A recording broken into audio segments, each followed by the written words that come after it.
किती होतात बघा. अहो काही चाललंय म्हणजे किती होतात सांगा ना मला. आणि तुम्ही आम्हाला काय 200-300 रुपये देताय. महसूल एक मिनिट.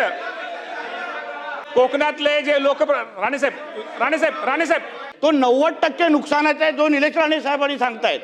मंत्री महोदय मला मंत्री महोदयांना हा प्रश्न विचारायचा आहे. मंत्री महोदय, आपण आता काय सांगितलं की आपण सिंधुदुर्ग जिल्ह्याला 209 कोटी रुपये देतोय, बरोबर आहे. 42,000 हेक्टरची जी काही नुकसान भरपाई डिवायडेड बाय 209 कोटी रुपये किती होतात बघा ना. एनडीआरएफ मध्ये पण बसणार नाही ते. एनडीआरएफ कुठला रेट देताय आपण आम्हाला बघा. तुम्ही एनडीआरएफचा 22,500 रेट आहे, तुम्ही 42,000 हेक्टर म्हणताय, डिवायडेड बाय 209 कोटी काढा किती होतात बघा. अहो काही चाललंय म्हणजे किती होतात सांगा ना मला. म्हणजे पर हेक्टरी एनडीआरएफचा नॉर्म काय सांगतो मंत्री महोदय, 22,500. आम्ही मागणी किती करतोय, लाखभर रुपये तुम्ही आम्हाला नुकसान भरपाई द्या. आणि तुम्ही आम्हाला काय 200-300 रुपये देताय. काय साहेब कसला हिशोब आहे अध्यक्ष महोदय, कसला हिशोब आहे. एक मिनिट. काही आम्ही ऐकून घ्यायचं अध्यक्ष महोदय. बसून या बाबतीमध्ये ऐका ना. या बाबतीमध्ये महसूल एक मिनिट.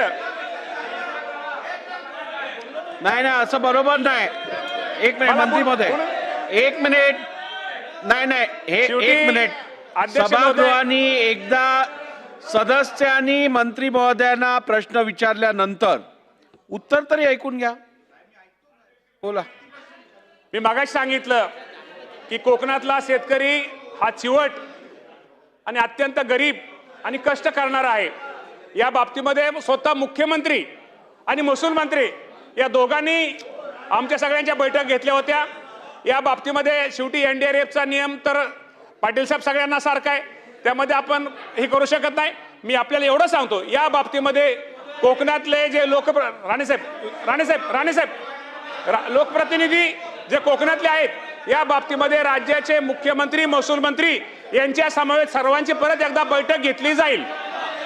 चला, प्रश्न क्रमांक 5.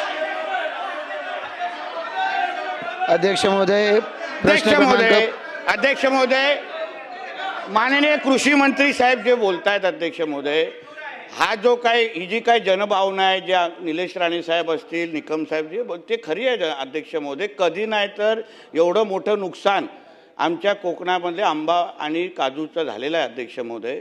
फक्त आपल्याला विनंती आमच्या कृषी मंत्री महोदयांच्या वतीने मी करतो अध्यक्ष महोदय, ह्या बाबतीमध्ये आदरणीय मुख्यमंत्री साहेबांनी बैठकही घेतली. एनडीआरएफ नॉर्मच्या पलीकडे जाऊन मदत देण्याची, स्पेशल केस करण्याची तयारी राज्य सरकारची आहे अध्यक्ष महोदय. हे मी तुम्हाला शाश्वती देतो अध्यक्ष महोदय. म्हणजे एनडीआरएफ नॉर्मच्या पलीकडे जाऊन, कारण का जो अहवाल खाली गेलेला आहे अध्यक्ष महोदय, तो 90% नुकसानाचा आहे जो निलेश राणे साहेबांनी सांगतायत. 90% नुकसान. त्याच्या अनुसार कधी नाही की जेवढी मदत राज्य सरकारच्या वतीने आंबा आणि काजू शेतकऱ्यांना भेटेल हे सभागृहाला मी सांगू इच्छितो अध्यक्ष महोदय. चला, प्रश्न क्रमांक 5.